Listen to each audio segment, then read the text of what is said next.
doon sa mayor na yon. Gina, anak, makinig ka muna. Sandali! At yung mga yun, lahat yun galing sa kanya? Tapos ipapakain mo sa amin? Gina, hindi niyo naiintindihan eh. Ginagawa ko to para sa inyo. Para saan? Dininisan mong pamilya natin. At kung ang akala mo gaganda buhay natin, nagkakamali ka. Ngayon pa nga lang sinasaktan na ng asawa ni Mayor si Inay eh. O paano pag nalaman niya yung totoo? Ipinapahamak mo kami lahat eh.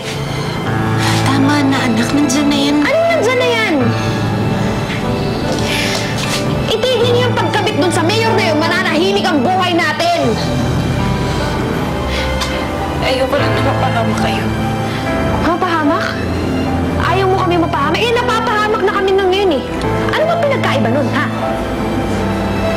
Meron ba? Wala.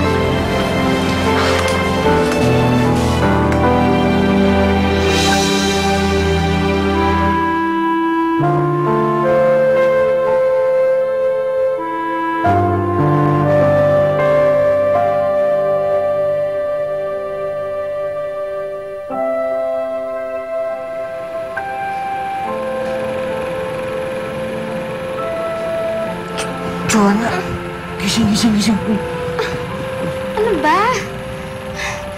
Balik inuman lang tayo, oh.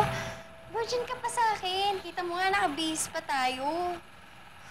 Pato? Ba?